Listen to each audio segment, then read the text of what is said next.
Welcome in, everybody, to the Bleacher Brothers Sports Network. Robbie Lastella here with you on the Lastella Report. Happy Tuesday evening. Hope everybody's week has gotten off here to a good start. Not as much of a good start to the week for FAU men's basketball, I guess, if you count Sundays as part of the regular week here. But we'll get into that here in just a second, along with some AAC headlines here in the back half of the show. A lot of AAC news to talk about. Trent Dilfer, always making headlines at UAB. Never. I guess today it wasn't necessarily in a bad way, but sometimes old Trent will go off on a little bit of a dark path. But today he brought attention to something that we'll talk about a little bit later in the show, along with some AAC basketball notes, as well as we're now 2 weeks into conference play. Crazy to think about. Some teams look to have turned a corner a little bit in conference play, and some others have taken a little bit of a dip. And also some players have kind of made some names for themselves here through the early part of the season. So we'll shout them out, and we'll get into all of the AAC notes here in the second half of the show tonight. But wanted to start off, obviously, talking about FAU basketball a little bit. Tough loss on Sunday at home. UAB, you lose to the Blazers, 81-76. A lot to like in that one for FAU. Unfortunately, some stuff not to like. Let's start with the good, though, for the Owls in that one. UAB, a top 15 team in the country in offensive rebounding, close to they grab an offensive rebound nearly 30% of the time. FAU won the offensive rebound battle on the day, which I think is huge considering, against ECU they almost lost because of the lack of rebounding. So for them to come out and out rebound a top 15 team in the country, that's a good sign. It's not always going to go your way, even if you out rebound UAB 21-16 on the offensive glass. Overall, 46 total rebounds compared to UAB's 40. So not the biggest advantage, but an advantage nonetheless against one of the more premier rebounding teams in the conference and the country as a whole. So that's a positive. I also like the ball movement at times. Now, we'll get into when I didn't like it, but still 16 assists, on 29 made field goals. It's better than 50%. It's pretty good. That means they're spreading the ball around. They're getting good looks. But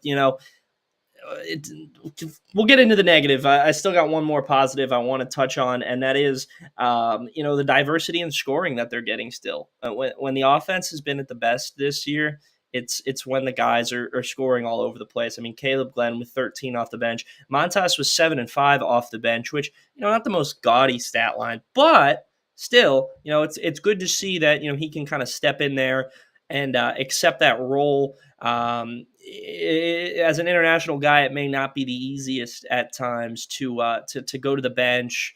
You have your role switched up on you, but he looks to have taken that in stride. And so to get 7 and 5 from him off the bench is huge. Caleb, as I mentioned, with 13, 8 boards on the day as well.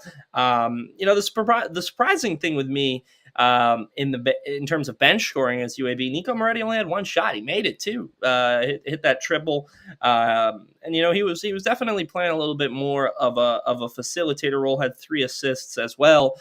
But in the early part of the season, it was the Nico show a little bit, and so that's kind of.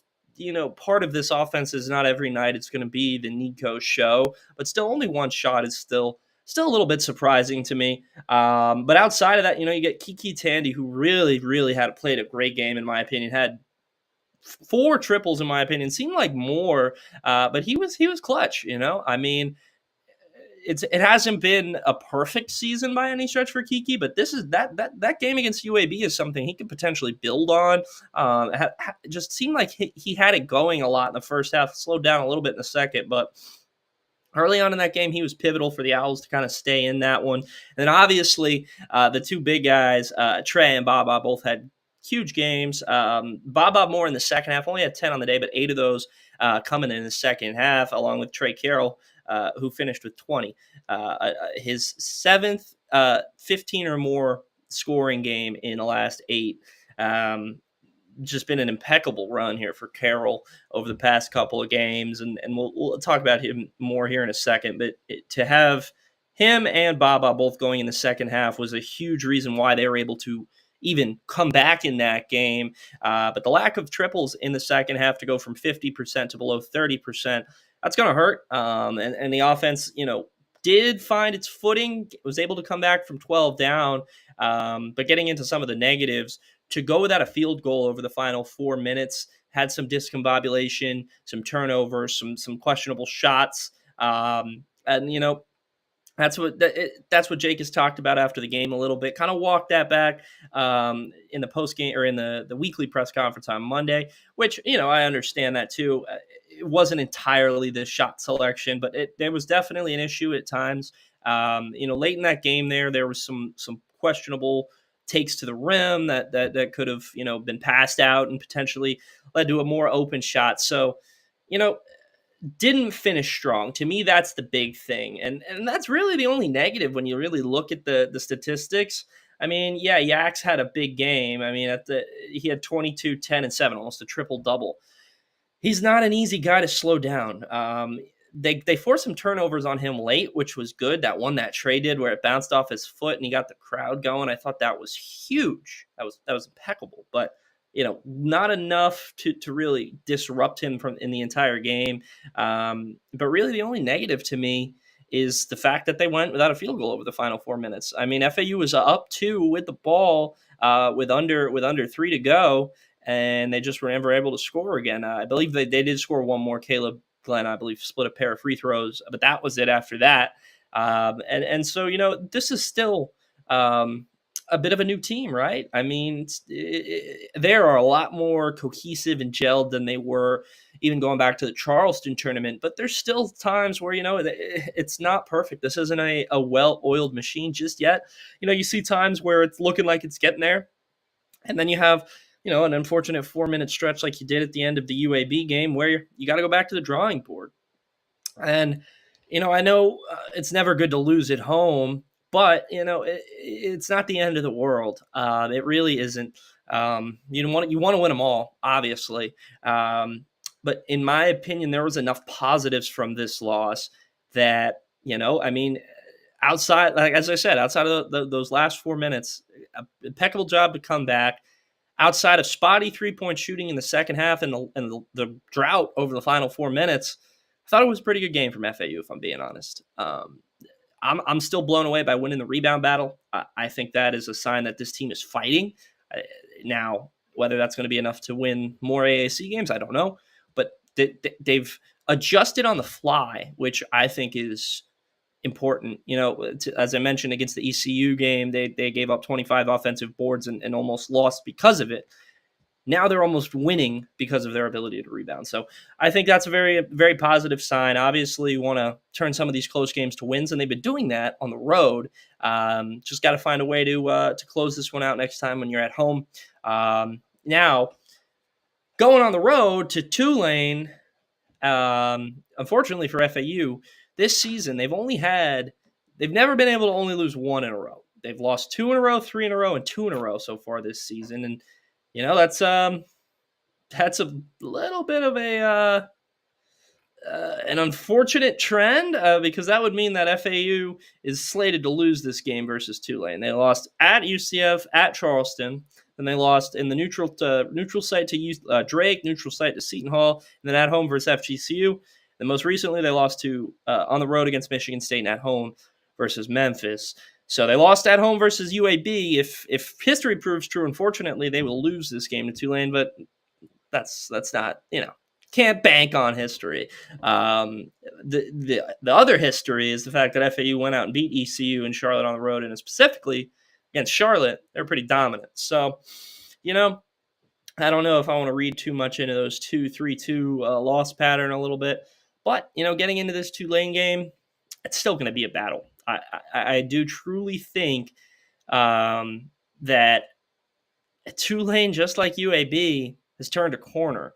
UAB had won 2 in a row heading into that one. Well, Tulane has won 4 out of their last 5, and the only loss is to that UAB team that just beat FAU. That's their only AAC loss. They had a rough 5-game losing streak, Tulane. They lost to New Orleans, Wyoming, Belmont, Southeastern Louisiana, and George Mason, and they lost to Florida State, and they also lost to Furman. So a couple stinker losses in there. New Orleans, Belmont, Wyoming, Sela, Furman. Those are surprising. But George Mason and Florida State, those are two pretty solid teams, and UAB as well. So it looks like Ron Hunter's crew has kind of found their mojo a little bit. They've only allowed more than 70 points in 2 games this entire season. Even in that 5-game losing streak, they held Wyoming to 64. They held Southeastern Louisiana to 71. And then Georgia Mason to 76. So they're not letting teams get into the 80s as much as FAU definitely will want to score 80. I mean, they're averaging nearly 80 a game this year. So that's going to be something to watch out for. I mean, Tulane, they definitely have limited teams severely on defense at times. And when their defense is cooking, that's one step of it. But the key for them recently has been the dominance of their 2 best players. They've got Rowan Brumbaugh, who transferred in from Georgetown, and then they've got Caleb Banks, who transferred in from Indiana. And both of those guys are, in my opinion, Rowan's probably top 15 player in the AAC, and Caleb Banks top 5.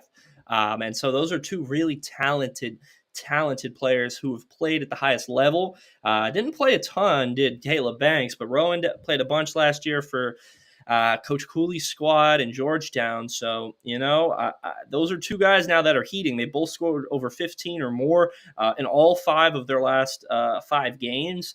So now is not the most ideal time for FAU to go match up with for Tulane on the road. We saw last year, even with the full Owls of old last year, Tulane took FAU to the brink. When that place is rocking, it's rocking.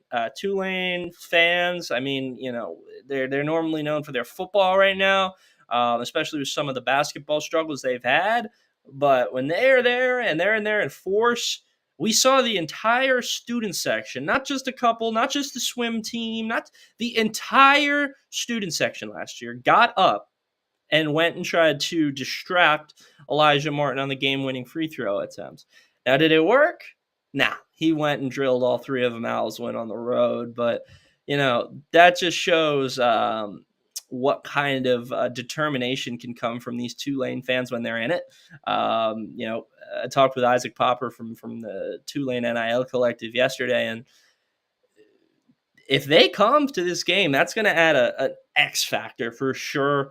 They need it. And, this would be Tulane's chance. This is Tulane's first crack at a top 100 opponent since Florida State on the 14th. And they've really only had against George Mason, Florida State this season in terms of top 100 opponents. FAU sitting right there at 99, according to Ken Palm. We'll take it. 104th versus in the net, but we don't like the net. We like our guy Ken Palm over here, keeping the Owls in the top 100 at 99. So we can say this is a top 100 battle for Tulane, and it is. The fans are going to be into that. Not a ranked match like last year, unfortunately, for the Tulane fans who were looking to storm the court. They didn't get to do that last year, but hey, they can score. They can say we stormed the court for a top 100 opponent if they end up winning this one. They can make signs and everything. But the key for Tulane in this one is offensively, got to get Rowan and Caleb Banks going early. If they can get both of those guys early, that's going to give this offense a boost for sure. The offense hasn't necessarily struggled in a lot of places this year for Tulane, and I think that's something interesting to me is their 3-point percentage 34.2%, which is 131st in the country. Twos 50.3%, 203rd in the country. That's about the only real struggle outside. The only real struggle for the offense is offensive rebounding. They're only grabbing an offensive rebound 27.3% of the time. It's 259th out of 364 total teams. But other than that, they don't have anything else that's below 220. Their block percentage is a little low, but what does that really matter on offense if you're getting blocked 10% of the time, or 9.5 doesn't really matter. But the things you like to see, their turnover percentage only 16.2%, 89th in the nation. Their non-steal turnover percentage 6.6%, that's 61st in the nation. So pretty solid, is the Tulane offense. They assist at a high rate. They spread that ball around a very, very solid amount. And so that's important. So obviously want to get Caleb and Rowan going, want to get that 3-point shot going, want to get them, if Tulane can meet their 34%, go up to 35% from beyond the arc in this game against the FAU, it's going to make it tough on the Owls, just because it seems like they don't need that three ball, but if they can get it, that's when this team is dangerous. And it's going to come down to, obviously, they want Rowan and Caleb to kind of steal the show, but if they can get production from either Asher Woods, Greg Glenn, or Cam Williams, I think this team has a chance to upset FAU on their home court. Ken Palmer giving the Owls a 2-point advantage. So we'll say it's an upset if Tulane were to win. FAU is going to have their hands full with Caleb Banks, and so that leaves the door open for either Brumbaugh, Cam Williams, Asher Woods, or Greg Glenn to get going. Probably won't be Glenn. He could be. He's got it in him, but he's just not the most aggressive scorer. But if Asher Woods or Cam Williams can get going from beyond the arc, Cam being their best three-point shooter far and away, things get scary for the Owls. That's why it's going to be pivotal for FAU to defend that perimeter like it's nobody's business. That's been the one struggle for FAU all year. 3-point defense still not very good. Owls 361st out of 364 teams, 39.3%. Haven't really been able to get out of the gutter of the 3-point defense just yet. So want to see them defend solidly on the perimeter, continue rebounding well. Tulane hasn't been the best rebounding team, so the door is open for that. And then number 3, don't turn the ball over. You only had 11 turnovers against UAB. Doesn't seem like a lot, but UAB only turned it over 7 times, and they capitalized a lot more on those turnovers than FAU did. Scored nearly 20 second chance points, 20 points off turnovers in that one, almost. And so not good against UAB, but a chance to bounce back against Tulane. But Tulane's also pretty solid at forcing steals. They force one on defense 18.9% of the time, which is 97th in the country. So I want to see the Owls shore that up a little bit. But if FAU can do that solidly, play solid perimeter defense, and then limit Caleb Banks the best you can, and then on offense, limit turnovers, get your guys going early, get Trey going early, get either Ken Evans, Leland Walker, or Kiki Tandy going early. I think this offense for FAU, in my opinion, it's more explosive than Tulane. And if both sides are going, I like FAU's chances in this one. But really, it's going to come down to which side plays better defense. Right now, Tulane looks like they have the advantage a little bit statistically. Nothing too crazy. But I don't know. That's why I think it's going to be a battle. If FAU can slow down Caleb Banks and limit the other guys from the perimeter, I like their odds. But on the same page, they'll have to match offensively, get their guys going from the perimeter. Don't have a stretch like you did against UAB over the final 4 minutes. But overall, I do think FAU wins this game. It's going to be a battle. They lose, that's tough. That takes you to 2-3 in conference play. You're off for 4 days. 4 days. They'll play again on Sunday against Rice, and then they're off for a week. So this is a chance for FAU to get on a little 2-game win streak against Tulane and Rice, have a week off before arguably their toughest game outside of Memphis this season, when they go on the road to the Super Pit, or whatever North Texas calls it, the Green Pit, and play there. Right now, Ken Palm's giving the Owls a 7-point loss in that one, 74-67. They're only slated to lose that one at Temple on the road, and then Memphis and North Texas again this season, along with UAB. So they're giving the Owls a projected record of 17-14 on the year. We'll see if they can surpass that. I like the Owls going up to the Licorice Center and beating Temple. It's only an 80-79 projected victory for Temple right now. Give me the Owls in that one. I do think FAU goes in there and steals a game, potentially. And then, it's going to come down to, can they go on the road and beat Memphis or North Texas? I don't know. Can they go on the road and beat UAB? I don't know. We'll see. Road games are always tough, but FAU's played pretty solid this year on the road, at least in conference play. So we'll see what happens. No guarantees. I'm not going to give a score prediction, although I did. If you go check out the Fear the Wave Collectives podcast over on Tulane, you can go over there, give them some views too. If you're listening to us right now, I appreciate you. But shout out my guys over at Tulane too. Talk a little bit of different stuff over there. But I gave my score prediction on the Fear the Wave podcast, so go check that one out if you want a little more talk about this game. Talk a little bit more in depth over there on the Tulane side of things. So from Isaac Popper, they gives us a little bit of insight on what to look for Tulane. After this, as we mentioned, they play at home against Rice this Sunday. That's a game the Owls should win. Rob Lanier, I always talk about on this podcast. I am a big fan of Rob Lanier. I love the story. I love that he's bouncing back, but still, it's Rice. They're not. They just had a stinker loss at the hands of Temple, and they lost 81-59 at North Texas. So back-to-back bad losses. They're playing right now, actually, against UTSA. And so, we'll see if Rice is able to pull out that one right now, 2-2 early on in that game.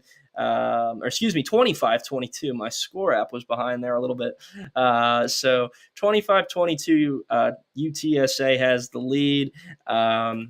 We'll see if Rice can kind of turn that one around, get a little momentum coming in, playing FAU this Sunday. But tough loss at the hands of UAB to recap. Not the end of the world. Lot to like in that one. Don't be dismayed just yet, Owl Nation. Let's see them go out. Let's see them for the first time this season not lose 2 in a row, not lose 3 in a row. Cut that loss streak at 1. Get on a roll. Beat Rice this Sunday. Then you go on a little bye week with some momentum. Fix what you need to fix. Come out, and then you got a battle on deck with North Texas following Sunday. Huge pivotal game. That's the most must-win game for the Owls if they're trying to make a statement. If they can go into North Texas and beat North Texas on the road, they got an argument to be one of the top teams in the conference outside of Memphis. That's the goal for FAU. Finish top 4 in the AAC. Give yourselves a chance. Headed to Fort Worth if they can do that. Hey, who knows what can happen? We didn't think UAB would go in there and win last year, did we? And they did. Shout out Yax Lendenberg, by the way. We'll talk about him here just after the break, along with a couple other AAC guys who are taking over things right now. I'll give you my top 3 guys. You got one of them, and you can probably predict the other 2 if you think really hard here. In the short break, because that's what we're going to take right here on the Bleacher Brothers Sports Network. We'll be right back. If you missed the first half, after the show's over, make sure to hit that rewind button, hear everything about UAB, hear everything about Tulane for FAU. We're going to take a quick break. When we come back, we're talking everything AAC, including Trent Dilfer making some serious allegations. You won't want to miss this. Stay right here, folks. We will be right back.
Welcome back, everybody. Just after 8:30 here on the Bleacher Brothers Sports Network.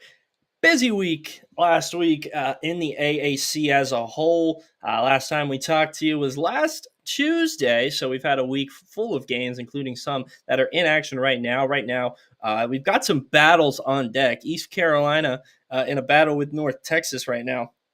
Pirates lead at home 50, UNT just took the lead. It was 49-50 ACU, 50-49. I don't like saying the score backwards. But UNT just hit a triple, 8-10 right. Brennan Lorient with the offensive rebound on that one. Shout out Belo. But 52-50 UNT right now, 7:19 to go. Wichita State against Charlotte from Kansas, it's 36-32 Charlotte right now. Wichita State's, it's 36-32 Wichita right now over Charlotte. And I think Wichita has had some up and downs, but they've got one of the better players in the conference, in my opinion. Justin Hill, who struggled tonight. It's Corey Washington leading the way. The junior from Little Rock has 14 points, 4 boards right now for the Shockers. But, Charlotte's hanging around. That's what they do. That's what they did to FAU, although they fell short late. They hang around with these teams, and they're getting diverse scoring. They got 8 off the bench right now from Rich Rolfe, 7 from Nick Graves, 6 not from Kylan Blackman, but from Jayshon Thomas, 4 from Bobby Braswell, and 6 from G. Rosado. So Charlotte's getting diverse scoring right now. Same thing for Wichita State a little bit, but it's really Corey Washington leading the way with 14. No one else in double figures for the Shockers, and UTSA seems to be taking a little bit of an advantage on Rice right now. It's 32-23 Roadrunners with 7:24 to go in the first half. So UTSA has had some ups and downs this season, but what I will say, they got one of the best players in the conference, in my opinion. Primo Spears got 11 tonight, 3 of 6. I watched him last Tuesday after I got off the air with you guys, playing one of the best games I've ever seen out of an AAC player. He put up 40 points in a loss to Tulsa. Oh, man, that one stunk. But he still put up 40 points, 13 of 23 from the field, 5 of 7 from beyond the arc, had 5 assists as well. He wasn't just holding on to that thing. He still had 5 assists. But they fall short to Eric Concole's squad, 82-77 at home, too. That's just a tough one. Nobody likes to have those type of nights where you have a 40-point barrage, but you still lose. So it was nice to see them go bounce back. Did UTSA. They beat Wichita State at home, 88-75. And Primo, in that game, he only had 8 points. 6 assists in that one, though. I was finding his teammates didn't need to stuff the score column in that one. But you know what? He did his job. And so I do think, it's tough with UTSA. They've got a ton of talent. They got an up-and-coming coach. It just doesn't seem like they have enough yet. So keep an eye on UTSA. I do think Primo Spears is one of the best players in the conference. Getting into some of my other guys that I like so far. Primo is one of them. Yax Lendenberg, number 2. I mean, the guy should not be at UAB right now, if we're being honest. But shout out to him for going back to UAB. I mean, I talked to him last year after they won the AAC championship, and he was just excited. You could tell he really liked being at UAB. And for him to not go to a power program, I mean, he's from Pennsauken, New Jersey.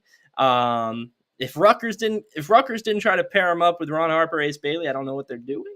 But I think Yax, in my opinion, is one of the pure-hearted guys left in college basketball. He decides to stay at UAB in his last year eligibility, and it's paid off. Almost had the triple-double against FAU on the season. He's averaging 16.7 points, career high, 10.1 rebounds, not a career high yet, had 10.6 last year, so we'll see if he gets that up, and 3.9 assists, which is also a career high. So shout out to Yax. At 6'9", 240, he's been shooting the 3 ball a little bit more. if he can get that three ball to be a normal part of his game, I think we'll see Yaks work out a nice long NBA career. And how about that for UAB? I'm not familiar with how many of their guys go to the NBA. Can't be a ton. And so to have Yaks be the kind of next pro Blazer, I think that's cool for their fan base, 100%. And then my third and final best player, I guess. I don't have a name for this segment. AAC Spotlight. It goes to PJ Haggerty, sophomore from Crosby, Texas, in his first year with the Tigers. In the words of avid Twitter demon Will GTG, AAC Avenger, PJ Haggerty. Man, I mean, how does Penny do it? I hope he's not. I hope he didn't talk to any FAU players in that post game handshake line. But he got to PJ Haggerty last year, and it's paid off for PJ. It's paid off for Penny. It's paid off for Memphis as a whole. PJ on the year, 22.4 points per game. Obviously, that's a career high for him. Up a point from last year. 5.6 rebounds. That's a career high. 3.1 assists. That is not a career high. Down 0.7 from last year. PJ, in my opinion, if Johnny Broom keeps tearing things up for Auburn, I don't know if he'll have a chance at National Player of the Year or and Cooper Flag. There's no way they don't give it to one of those two guys. But if those two were not on this planet Earth, I think PJ's our guy for sure out of the AAC winning National Player of the Year. I just think he's got a lot to his game. I don't know. I'm hoping he's able to get into the NBA and make a nice long career. They're so picky with guards. They like these big guards. PJ, where he lacks for his size, he makes up in heart. He has some takes to the rim where he's off balance and still puts it in the hoop. These crazy acrobatic three-pointers. They got a guy. For sure, they got a guy. And if any AAC team is gonna beat Memphis, hasn't happened yet. ECU almost did it. They almost did, but they didn't. If they did, however, that would have been a story. But PJ Haggerty just shot after shot after shot late in that game. So that's my other AAC Avenger, AAC Spotlight, PJ Haggerty. Keep an eye out for all three of those guys on awards list: Primo, PJ, and Yaks. Saw a note here, an injury update on FAU roster. There's 5 guys out, and I have heard nothing about them. Well, about the only people I am aware of, and that doesn't mean that didn't happen. I'm who knows what happens? It's not the most. There's no injury mandate in the AAC to report on them, so you don't want to give teams an advantage. So if there's something that happened a little bit recently, don't know about that. But as far as Monday, last time I spoke with Coach Jacobs, the only real concerning injury right now is Montas Koshanas is really the only concerning injury. He's got the big brace on his leg. Potentially could be out for the season. Not 100% sure on Montas Koshanas. Jaquel Powell is cleared to begin. Got different answers from an assistant coach and Coach Jacobs. So as far as I know right now, he is cleared for some activity. Now he's warming up in the games and getting more physical in practice, but doesn't look like he's ready for game action. And then Max Langenfeld, the guy from Germany, he suffered, I believe, a foot injury in practice right after the Charleston tournament. Him and Koshanas both came back, apparently went hard in practice, and both came away with potential season-ending injuries. And then Amar Amku-Jop, he's been out for the entire season. He had, I believe, knee surgery right before the season started, and he's not going to play this season. He's really developmental. A lot of raw talent with him, but if they can get him back next year and kind of work with him a little bit, develop, he's a guy who could be another, I don't know, Trey Carroll. Are you saying guys are Trey Carroll now? It's kind of crazy to think.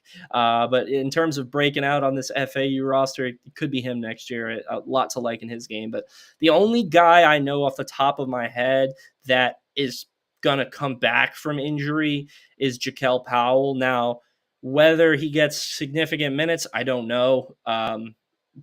Not a ton of room right now in rotation. They did have a rotation with Max in there early in the season. Could he slide in and get some minutes? Potentially, but that Devin was getting a bigger role then too, and his role is kind of subsiding out of the second half. So we'll see what they do with Jaquel. He's probably the only guy I know that's coming back. And yeah, I see the comment here, that they won't transfer in the portal.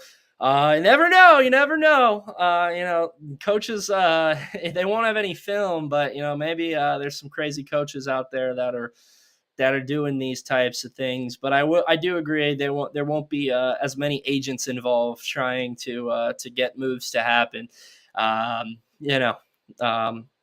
Speaking of agents, Trey Carroll now represented by an agency for the first time. I know there may be some FAU fans out there who are concerned by the use of an agent.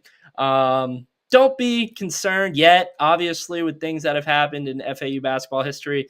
The concern is understandable, but I will say the agency that Trey is now represented by is very respectable. A lot of pro guys represented by that same agency.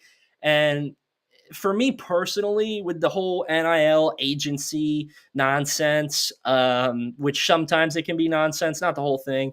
The only time it's really an issue is when you've got these guys as agents who they're nothing. They don't have master's degrees. They don't have law degrees. They might not even have a bachelor degree, but they knew a guy who had a law degree, and now they're an agent, and now they're charging 20% to call up a school and be like, hey, how much you going to pay my guy? I'll get him to hit the portal. And then they do that, and then they get their 20%. Doesn't seem like Trey is represented by one of those slimeball agencies. He's got a real representation, somebody that's going to look out for his best interests and not a 20% agency fee. So congratulations is in order, actually, in my opinion, for Trey. Nobody could have expected, except maybe him, the season he's having. You can hear Jacobs talk about even sometimes that it's been a surprise. So happy to see him get to where he's at. And we'll see what happens in the offseason with the old agencies. Can't worry about that right now. We're in the midst of a fun season. If you weren't at the game against UAB, Trey is the heart, soul, and blood of this team right now, getting the fans into it and everything. So shout out to Trey Money. And don't be worried if there's any FAU fans here about that agent just yet. Want to get into some comments. Speaking of the NIL agency debacle, want to get into some comments from Trent Dilfer. We'll roll the audio here right now. Give me 1 second. Big part of this in our conference, again, not going to use schools.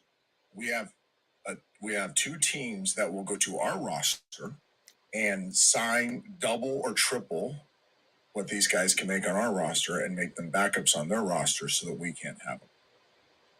That's happening in our conference. Don't the guys realize this value that we... So, Mr. Dilfer, you love putting the spotlight on yourself, but that may be true. I mean, that may be true. He's obviously referring to potentially Tulane and Memphis. However, John Sumrall hopped in the beef and he tagged Alex Golesh and Ryan Silverfield, stirring the pot a little bit. I think it may be true. Unfortunately, what are you going to do? Adapt or die. If you don't got the NIL to keep your most talented players, sorry. Tulane definitely is a bag. Memphis, they got a bag with a FedEx logo on it. And USF, I don't know, they got some money too. They got to build that stadium, so hopefully they allocate those funds right. But hey, it's tough. We saw two FAU players go to Tulane this offseason, Zuberi Mobley, Omari Hayes. Is John Sumrall trying to keep them from playing at FAU, and are they going to be backups on Tulane? I don't know.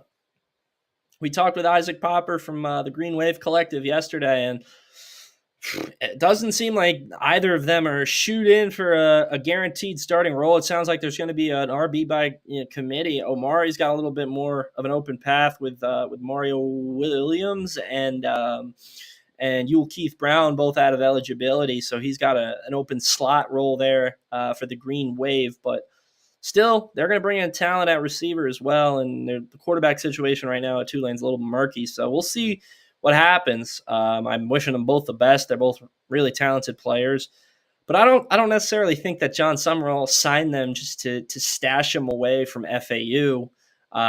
We've seen Kitley go out and fill the receiver position with guys that on paper should be able to surpass the numbers from Omari Hayes this season. Don't take anything away from Omari. He's a heck of a player, but the guys that FAU's brought in this offseason, including two slot receivers in Easton Messer and Assad Wasim, in my opinion, all have higher ceilings than Omari did while at FAU.